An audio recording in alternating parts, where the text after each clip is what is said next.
Welcome to the Autism Action Update. I'm Assemblyman Angelo, Santa Barbara, your host, chair of the New York State Assembly Subcommittee on Autism Spectrum Disorders, and we have a great show coming up for you today. We're going to be talking about an organization that goes by the acronym IBCCES. More to come. Stick with us.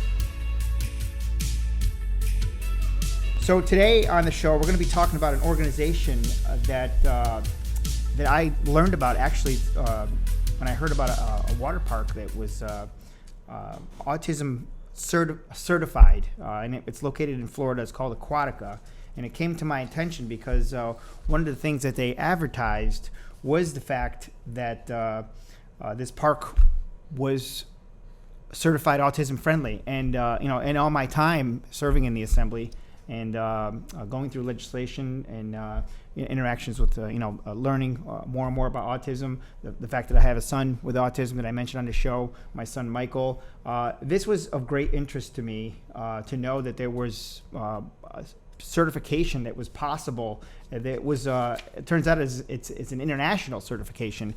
So as I mentioned at the opening of the show, IBCCES, the International Board of Credentialing and Continuing Education Standards, is the name of the organization. There's a board of 14 members that serves, and they are basically tasked with identifying organizations, seeking out organizations and communities that are looking to get certified. And it was very interesting. When I visited the park, there was a number of signs with ratings and things that identify taste, smell, and touch. And anybody that has a child with autism or any sort of related condition knows how important it is for sensory needs to be met if you're going to be able to enjoy an activity like a water park. But it's not just limited to water parks. It's actually opened up. They opened up this credentialing to pretty much almost. I don't want to say everything, but pretty much a lot of different things that can be certified. And there's a process that goes along with this. So my guest today, I'm very pleased to have Myron Pincomb here, who is the board chairman of IBCCES. Welcome to my podcast. It's great to have you, and you flew in today just for this. We did, yeah. Thank you for having me, Angelo. It's very nice. Actually, let me just backtrack a little bit. You're the CEO and chairman of this board, 14-member board. Correct. We had you come into town here in Schenectady because something wonderful is happening. With Ellis Hospital, this partnership that we talked about on this podcast not too long ago during the state budget process. We're able to secure funding for what's going to be a pilot program for an autism-friendly emergency room right at Ellis Medicine. So we had you in this initial meeting because we wanted your input on what to include and what not to include and what some of the guidance you can provide. Right. So it's great to have you here, and that brings you here to this podcast to sort of. We're going to talk a little bit about that ER program, but the board itself is just. I find it just. As I said before we started the show, I had been looking for something like this for what seemed like forever. Right. My son was diagnosed at age 3, and I had always, like many parents, they have difficulties engaging the community, but that's what we want, the path to independence, right. And to find that there's a board now, and then to know that it's international, which means anywhere, right? Exactly. So I know that it's not a new board. Right. You're the current CEO and chairman. I mentioned a few things that the board is involved with, but the mission. Let's just talk about the mission a little bit. Sure. No, that's great. The organization's been around for about 20 years. So our whole goal is how do we improve the quality of life for individuals with autism and other cognitive disorders. We focus on the whole lifespan, which is something different as well. So we know there's huge needs at the early diagnosis and early childhood. There's also huge needs at transition to adulthood. So we work with the whole scope, and we started off just doing individual certifications for physicians and therapists and people who have the daily interaction with these people. So, but it's now morphed into more organizational certifications. You mentioned Aquatica that you went to with your family. So they're one of the SeaWorld parks. They're owned by SeaWorld. We do all the SeaWorld parks with Carnival Cruise Lines, Marriott. Again, our goal there with the travel sector is how do we create options for these families? So I'm not sure what you found, with taking your son on trips, but most parents tell us the options aren't there. So, if they're going to put a child on a plane and take them across the country, or especially overseas, they want to have a lot of confidence that where they're going to land has been certified. And again, certification, it means something in our company. We are very selective on who we work with, but it's a pretty in-depth process that each one of these parks have gone through to get to this point. To actually get certified. And Right. I just, my experience with this is limited, limited to what we're talking about here in Schenectady with the ER program, but also my tour. Right. The park was actually, I got a tour as the park, when the park was closed. So I got an Okay. in-depth look at Perfect. what it means to be certified. So let's just talk about a couple of things that I saw. So Sure. you come into the park, you see these boards, these signs, special signage. One had like a symbol of a mouth, a tongue, hands, touch, different sensory ratings. There was a rating from 1 to 5, so parents can sort of gauge what that sensory experience is going to be like. And those signs are posted at each attraction. Each attraction, right? And we actually start. We say we want to start at home. So I don't know about your son, but a lot of individuals with autism, they have a problem sleeping, and it's just it creates this environment where the parents have to be master planners. So most parents want to get on the website. They want to map out exactly where they're going to go through attractions. So, I've been there, yes. So that's great. Yeah. So we work a lot with the marketing team on communicating that ahead of time before the family even arrives, so they can go on and they can see which rides would be best for their son or daughter. And then once they get in the parking lot, we make sure there's designated parking for these families. And then, as you said, once you come through the gate, most parks will have a special map that they hand out to the families that's going to identify where the quiet spaces are, where they can get help, first aid, all the different things that they would need. And then, as you mentioned, once you go up to the actual ride itself, whether it's a roller coaster or a water slide, whatever it happens to be, what we call a sensory guide is embedded into their signage. And what we look at there is we look at the 5 senses. Autism is a sensory disorder. So one of those 5 senses is either hyper or hyposensitive. So we go in and audit the parks. We have therapists look at each ride and really identify where does this fall on a sensory scale. And then we make recommendations for the parents and the whole party, so they know what they're getting into ahead of time. Again, every family is different. They say if you've met one person with autism, you've met one person with autism. But the big thing that everybody can agree on is nobody likes surprises. So how do we help communicate that to the parents and make sure that they're ready for their experience? And the ratings, as I said, I think it's 1 to 5 Correct. scale. Correct. So I guess the part of this that's critical is that you can look at it ahead of time and understand what the signage means. Exactly. But so all of the. So we're talking about a water park, Right. just because that's where I visited. But this is I want to make it clear to the listeners: this is not about just about amusement parks. Exactly. It's about other things in the community. It could be movie theaters. It could be pretty much anything that can be engaging in the community, Exactly. restaurants, and so on and so forth. But the signage helps you make an educated decision. Do I want to avoid this area? Exactly. And maybe just go to a couple of different areas to fill the day, to have a better experience for my son or daughter or loved one Right. at this particular area. That's correct. The big thing that's consistent with all the different areas, whether it's a restaurant or a sea park, is 80% of the employees have to be trained. So we have a very extensive training program that they go through. It's not a one-size-fits-all training. It's very specific to their job position. And that's one of the certification requirements is that 80% number. But the signage is great, but if the people on the other end don't understand, that Right. it's really with the people. So how do we get those employees to have the empathy they need? Do they know what that family went through the night before they showed up at that park? But training's the big So there's component. training that goes along with this for employees. Exactly. Or Training's- people that operate whatever it may be. Right. So the hospital model you're talking about, we would train everybody from the desk where you check in to the therapists, the nurses, the physicians. And then we're talking about even taking that a step further is when they're dismissed, and we'd have training for parents as well. So, as I mentioned, this is an international It is. initiative. The standards, that's one of the things that people always struggle with. Okay, I want to make my organization autism friendly, sensory friendly. How do I do it? Where do I find Right. the standards? Those are the questions that people ask me. What do I need to do? We work with the Autism Society very closely here in the Schenectady area, in the capital region. People always look for guides. So I guess the question would be that, this is an international accreditation. These standards, and you said it's not a new organization, 20 Right. years. These standards have been set across the board. Correct. They're going to work anywhere in the world according to the latest information that we have with sensory friendly and autism.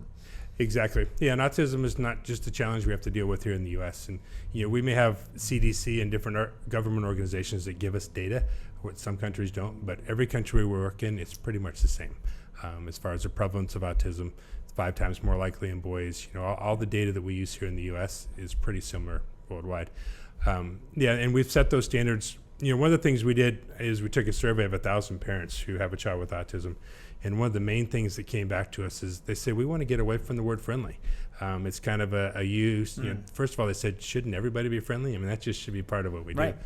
But really creating a certification for it, and it's something that's backed by a board, and it's monitored.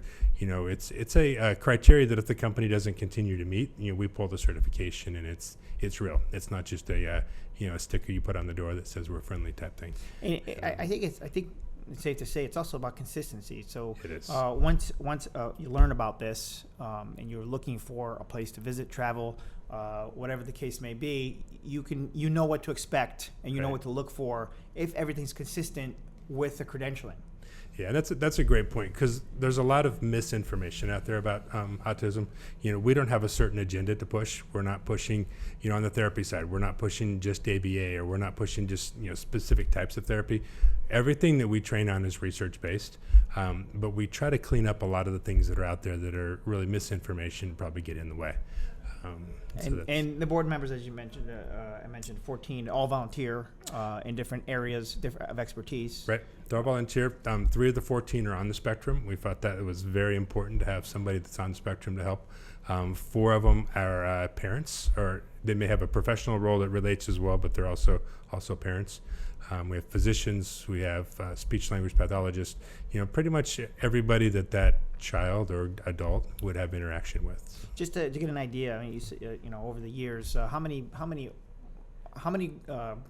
certifications have been issued, have been actually gone through the process and been approved? So for the Certified Autism Center, which is the facility designation, we have right at 300 so far around the world.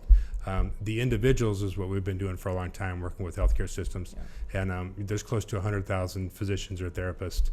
We work with schools as well, so special education departments. Yeah.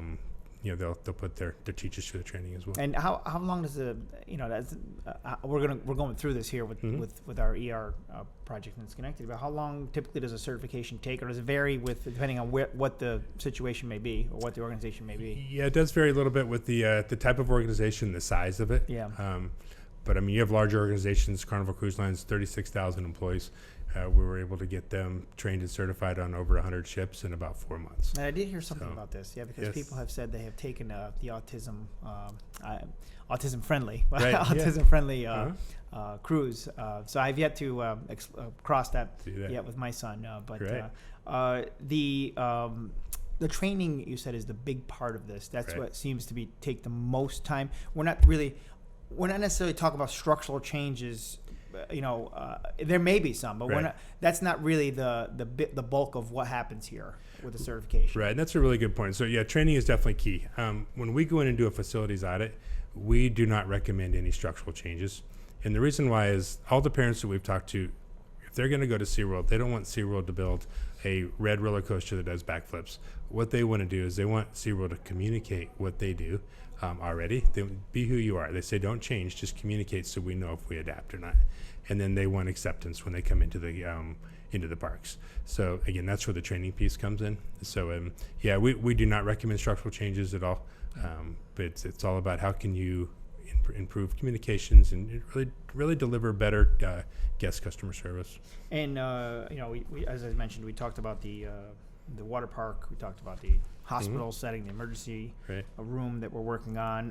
What are some of the other? I mean, I would assume restaurants, and you said some individual organizations. Yeah. Just to get a flavor for what the array of organizations that have been involved so far. Right. So again, if you really look at the lifespan of an individual with autism, usually your healthcare system and your education system are in the younger part of the life. So we have a lot of involvement there. But the big thing are trying to really get into heavily now is neurodiversity in the workforce, and how do we help these individuals transfer into a job?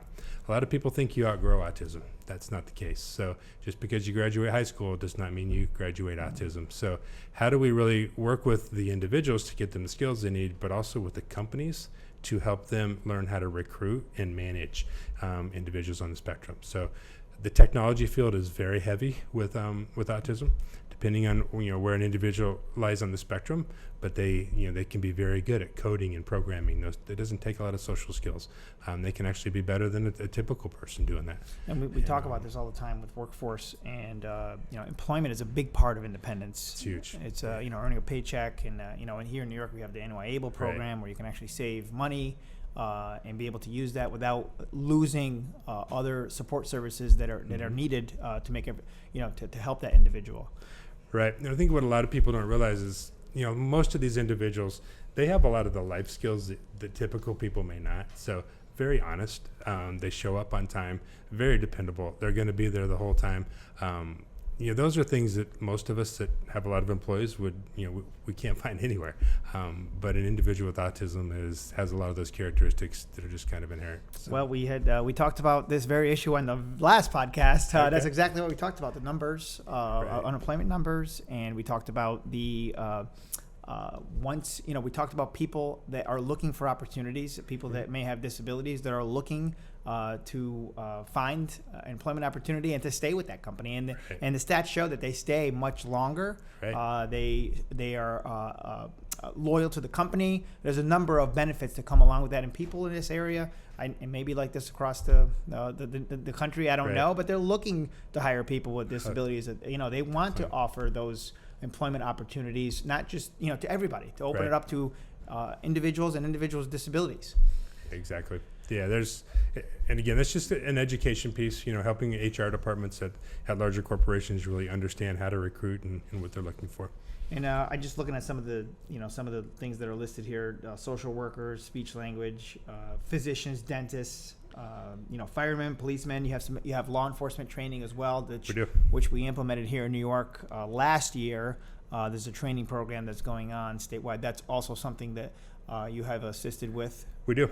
We do that in a lot of the states. We'll work with first responders as well as the law enforcement piece. And that seems like something that's been just lagging in a lot of communities. And unfortunately, we've seen some, situations that have turned into simple situations that have turned very complicated and have escalated into something they shouldn't be. And the training, I think, puts everybody on the same page. It helps people understand and not get confused by something that maybe they misinterpret. Right. Yeah, and that's a tough job. We work with law enforcement quite a bit. I mean, as you know, they it's kind of a life or death matter every time they step out of their car, and they've got to be able to think quick and identify. And like you mentioned, some of the characteristics of autism are similar to some of the drug use and other things that they may be looking for. So helping them understand it, how to identify it, is very important. So. The other thing I want to touch on, you have programs for educators. We do. And licensed professionals, and I see a number of certifications here that people can go through, training, a certificate program, and get certified in these particular areas. And I know there's a few here. Let's just touch on, how important that is as well. Sure. Education is huge, or the education system. For a lot of these individuals, that's the main point of contact for 12 to 15 years of their life. They spend more time with their teacher than they do with anybody else. Some of the other programs we really look at in the school system is the mental health piece. Suicide rates are skyrocketing pretty much across the country.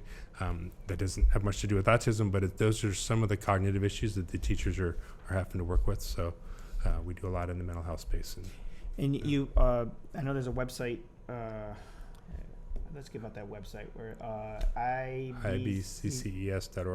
So there's a lot of the information that I've been looking at here came off the website. Correct. But people can also there's a list of organizations that are certified somewhere on the website. There are. So on the website you'll be able to find all of them.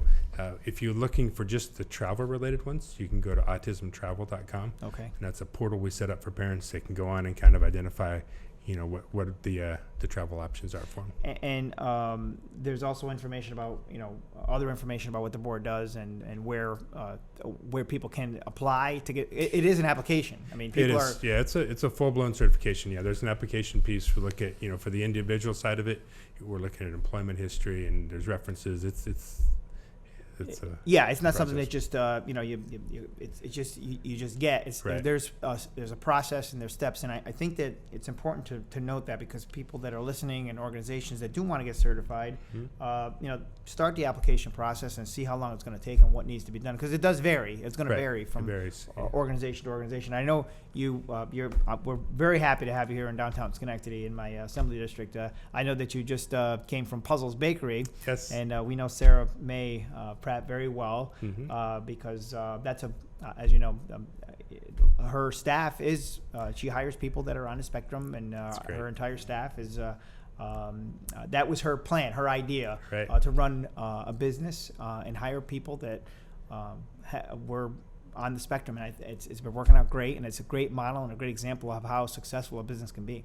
Yeah, it was really neat to learn about her model over there, and from what I understand, she has a huge list of applicants that want to apply, but nobody quits. So yes, that just speaks to the point we just made. The employees they stay. Right. There's very few openings there, and the list is hundreds and hundreds of, and it continues to grow. I think. Certainly, she had thought about opening up a second or third location, but to run a business is a lot of work. But hopefully, others will follow that lead with doing things like this and showing how it can be done. I think it's wonderful. And the other reason, of course, that you're here is, and we'll circle back to your visit to Ellis Medicine, where we in this year's state budget we secured. I made a request for funding to fund a pilot program for our first autism.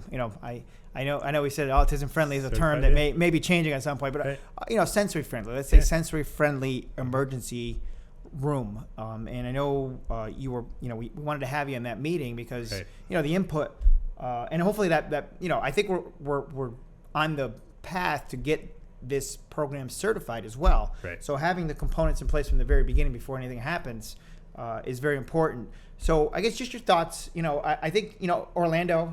I know I visited the autism-friendly ER. I visited the Nemours Hospital down there, and I took a tour, and that's where I got the idea from.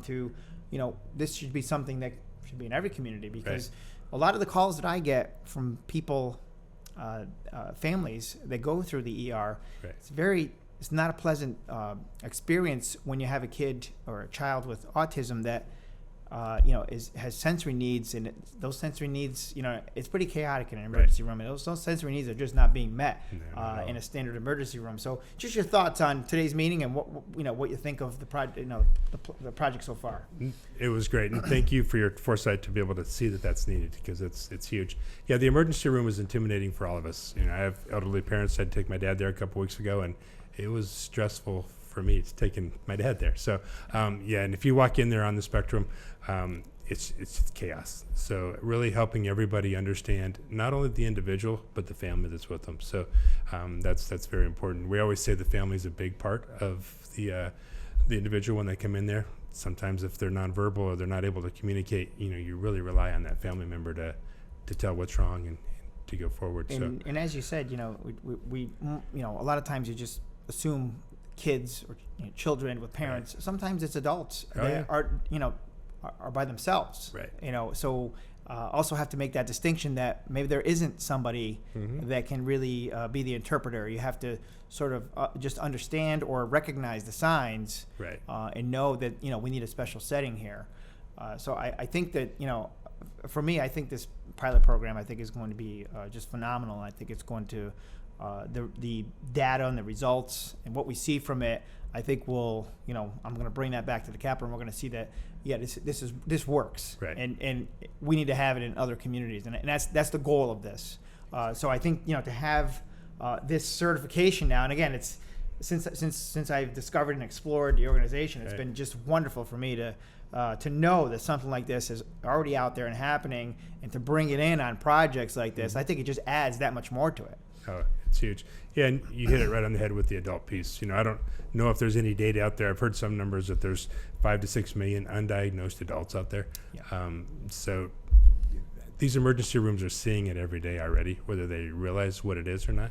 Yeah. But thank you for taking the lead on that project, because it's Yeah, and I know it's look, it's not easy for you to come out. I know you flew in today.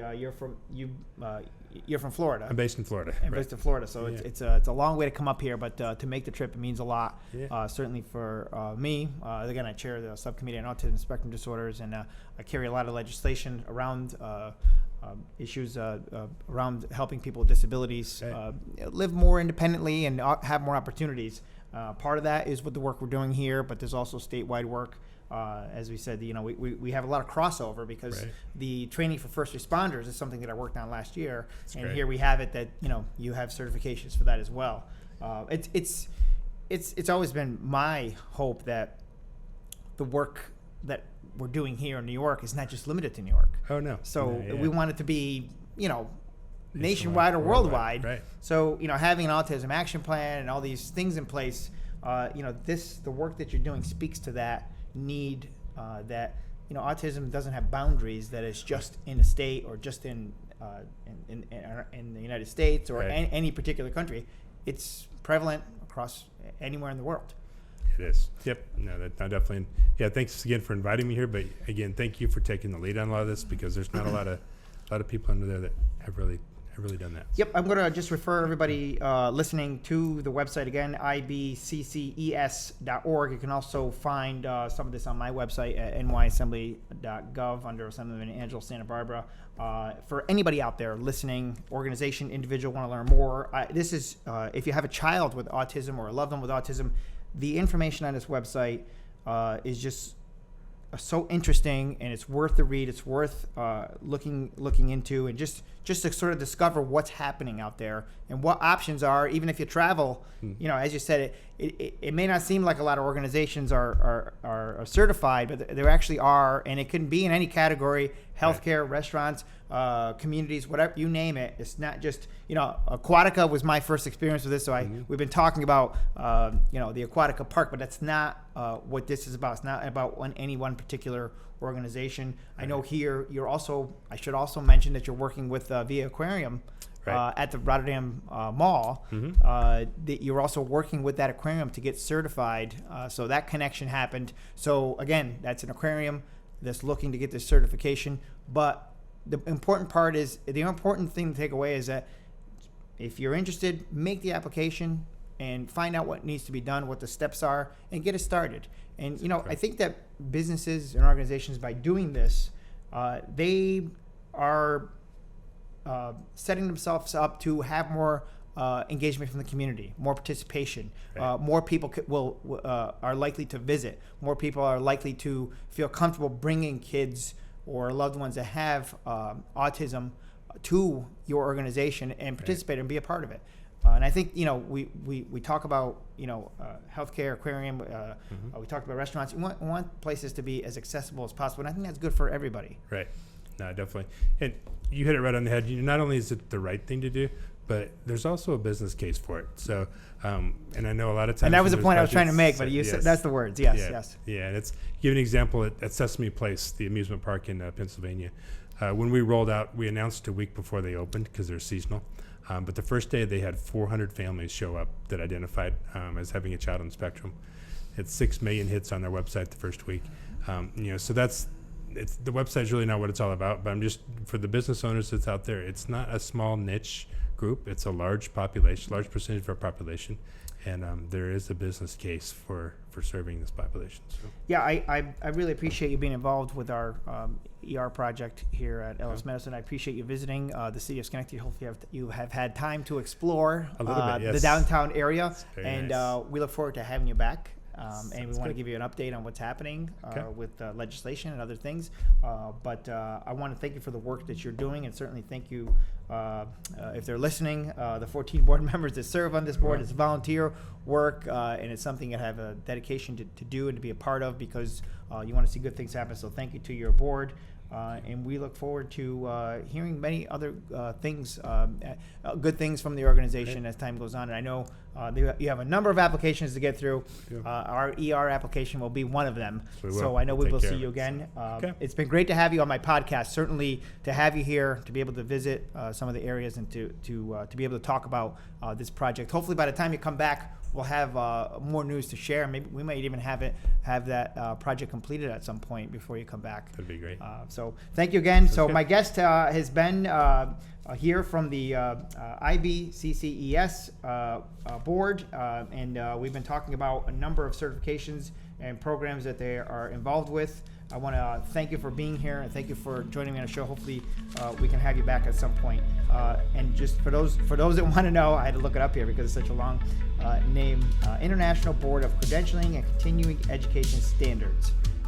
And right as it said on the website, and people can look up any more information on the website. Myron, thank you for joining us. And join us again here. We're going to have we're doing a second podcast for this week, so we'll be sharing 2 of them. So we're going to be very busy this week talking about autism issues. Thank you for joining us, and join us again here on the next Autism Action Update. Thank you.